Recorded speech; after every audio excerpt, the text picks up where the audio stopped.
ઇસ્લામ પંથકમાં સૂફીઝમ એક એવો પંથ છે જે એકતા, ભાઈચારા અને શાંતિનો પર્યાય અને સંદેશ ફેલાવનારો પંથ ગણાય છે. સૂફીઝમનો રસ્તો જ પૈગંબર મોહમ્મદનો રસ્તો છે એવું માનવામાં આવે છે અને તેમના બતાવેલા સત્યમાર્ગ અને માનવતાના માર્ગે ચાલતા અનેક સૂફી સંતો ભારતમાં આવ્યા. તેમાંથી સુરત શહેરમાં પણ અનેક સૂફી સંતો છે કે જેઓનો એક અનેરો ઇતિહાસ સુરત શહેર સાથે અને તેમના ચમત્કારો સાથે જોડાયેલો છે. વાત કરીએ સુરત શહેરના હરિપુરા વિસ્તારમાં આવેલા 434 વર્ષથી પણ વધુના ઇતિહાસ ધરાવતા સૈયદ મોહમ્મદ દેહદારી નક્શબંધી રહમતુલ્લાહ અલૈહનો આ દરગાહ એટલે કે મજાર. સૂફી સંત સૈયદ મોહમ્મદ દેહદારી નક્શબંધી ઈરાનના બુખારા નજીક આવેલા દેહદારથી તેઓ સત્ય અને એકતા, શાંતિના સંદેશાઓ સાથે ઇસ્લામનું પ્રચાર કરતા ભારત આવ્યા હતા. ત્યારબાદ તેઓ સુરતના હરિપુરા ખાતે હિજરી સન 1013માં પહોંચ્યા હતા. ઇસ્લામિક હિજરી એટલે કે ઇસ્લામિક કેલેન્ડરનો 1013મો વર્ષ અને 1013 હિજરીના સમયમાં તેઓ સુરત બુખારાથી તશરીફ લાવ્યા હતા. તેઓ સુરત આવ્યા ત્યારે તેઓ સુરતના હરિપુરા એટલે કે હરિપુરાના હરિ તળાવ પાસે રોકાયા હતા. હરિ તળાવ એટલે કે હાલનું હરિપુરા વિસ્તાર. જી હા, જે તે સમયે ત્યાં તળાવ હશે એટલે જ એ વિસ્તારનું નામ હરિ અને હરિપુરા હરિ તળાવ પડ્યું. હાલ ત્યાં એક વિશાળ કબ્રસ્તાન છે, તે પણ સદીઓથી છે. આપ જ્યારે એ કબ્રસ્તાનમાં એક ફકીર તરીકે રોકાયા હતા. આપ એક એવા સૂફી સંત હતા કે જેઓ ખૂબ જ સાધુ અને લિબાસ એટલે કે કપડાં પહેરતા હતા અને તેઓના સૂફી સંતો હોવાનો લોકોને ખબર ના હતી, જેથી લોકો આપના ચમત્કારોથી પણ અજાણ હતા.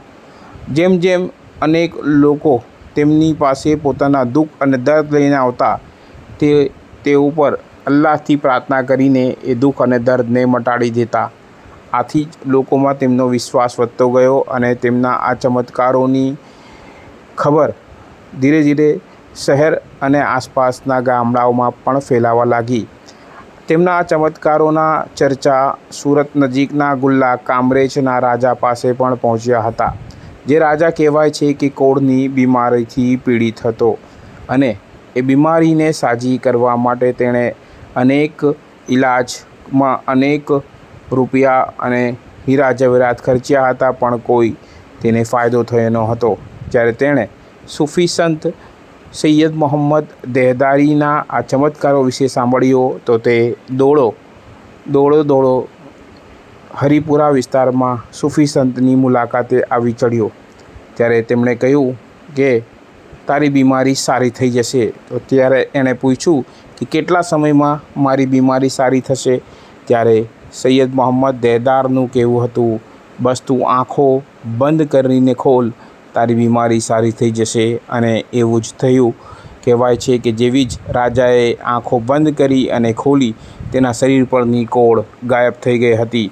તે પછી તે એ સૂફી સંત પર એટલો આશિક થઈ ગયો કે તેણે તેની સર્વ સંપત્તિ આપ સૂફી સંતના ચરણોમાં અર્પણ કરવાનું નક્કી કર્યું. પણ આપ એક ફકીરી જીવન જીવતા હતા અને ખૂબ જ સરળ જીવન જીવતા હતા. આપે તમામ વસ્તુ લેવાનો ઇનકાર કરી દીધો, પણ તે આપનાથી ખૂબ આજીજી કરવા લાગ્યો અને તે પોતાની રાણી સાથે આવ્યો હતો અને બંને તેમના સેવક થઈ ગયા. ત્યારબાદ પણ તેમણે એક પણ વસ્તુનો સ્વીકાર ન કર્યો. આ બાદ તેઓ વારે ઘડીએ આપના કદમોમાં આપના આસપાસ રહેતા અને અનેક જે દુઃખી લોકો આવતા તેમની આપની સાથે ક્યાંક મદદ કરતા. સુરત શહેરના રાણી તળાવ વિસ્તારમાં પણ કહેવાય છે કે એક તળાવ આ રાણીએ જ ખોદાવેલું હતું, તેથી જ એ વિસ્તારનું નામ રાણી તળાવ પડ્યું, જે આજે પણ શહેરના રાણી તળાવ તરીકે ઓળખાય છે. ઉલ્લેખનીય છે કે આપની ચર્ચાઓના ચમત્કાર અનેક હતા. કહેવાય છે કે આપની સાથે આપના 2 ખલીફાઓ પણ હતા. એમના મજાર પણ આપની શિરાને છે. તેમનું નામ સૈયદ હસન અને સૈયદ મુબારક હતું. ઉલ્લેખનીય છે કે આપ અનેક શહેરના સૂફી સંતો અને બુઝુર્ગોથી પણ વાકેફ હતા અને તેમની સાથેની આપની મુલાકાતો પણ થતી રહેતી. સૈયદ મોહમ્મદ એદરુસ પણ આપના ચમત્કારોના સાક્ષી રહ્યા હતા અને આપ જ્યારે વિશાલ એટલે કે આ દુનિયાથી અલવિદા થયા ત્યારના ચમત્કારો પણ જોનારા સૈયદ મોહમ્મદ એદરુસ સાથે શહેરના અનેક લોકો હતા. કહેવાય છે કે આપની પાસે પૈગંબર મોહમ્મદનું એક બાલ મુબારક હતું અને એ બાલ મુબારકની લોકો દર્શન કરતા હતા.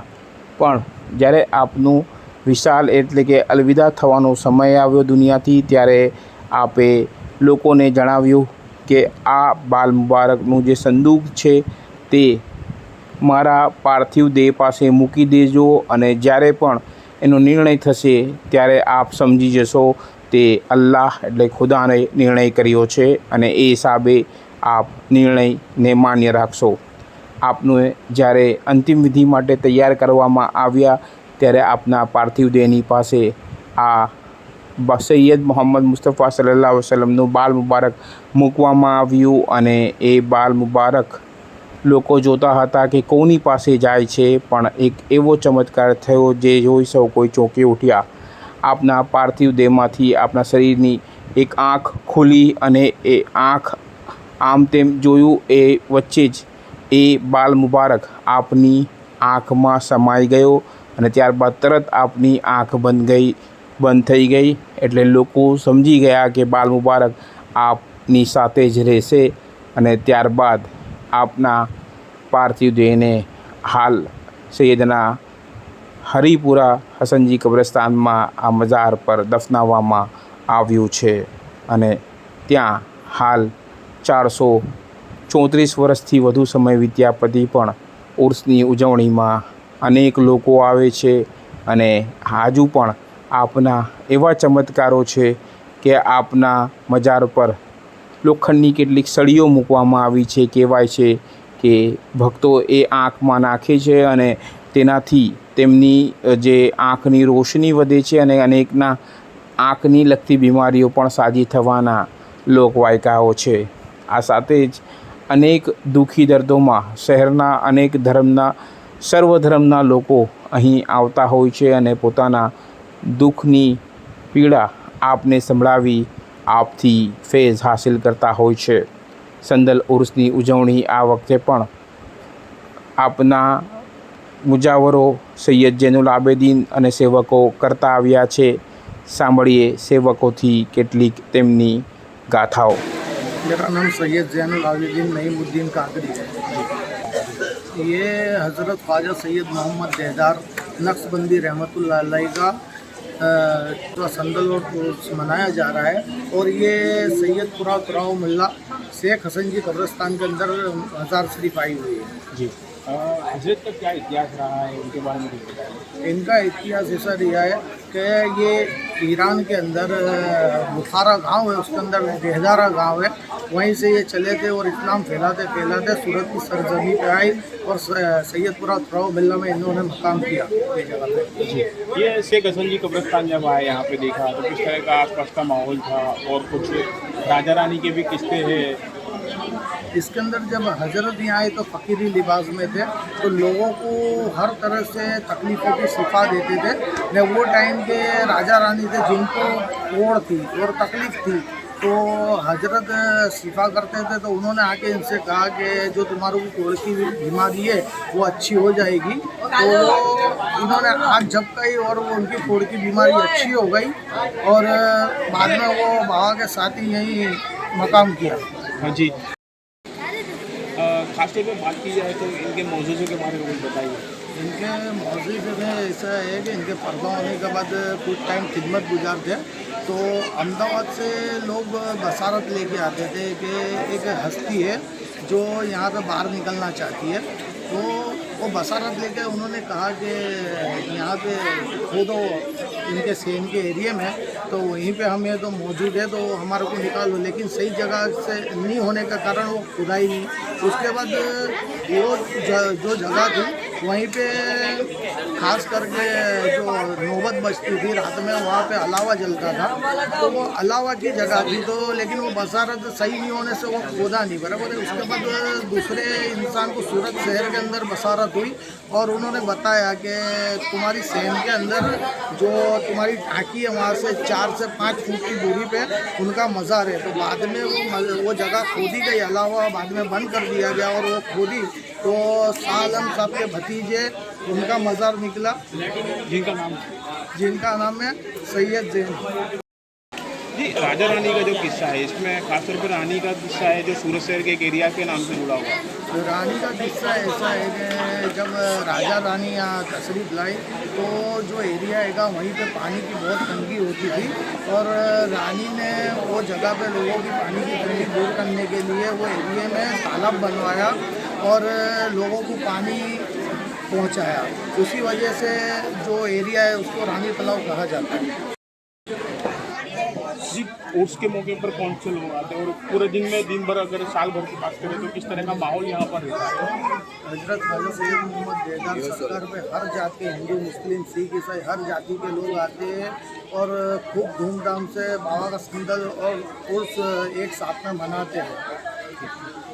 આ સાથે જ સૈયદ અલી રિફાઈ અને સૈયદ ફૈયાઝ રિફાઈ જેવા શહેરના સૂફી સંત પરિવારના વંશજો પણ આપની બારગાએ રાતબે રિફાઈ પેશ કરે છે અને આ સાથે જ શહેરના અનેક સૈયદ પરિવાર સહિત શહેરના અનેક લાભાર્થી ભક્તો પણ અહીં આવતા હોય છે અને આપની આ દરગાહે દુઆ કરી પોતાની મનોકામનાઓ પૂરી કરતા હોય છે। કેમેરામેન સાબિર અલી સૈયદ સાથે કાદિર શેખ, કર્તવ્ય ગુજરાત ન્યૂઝ, સુરત।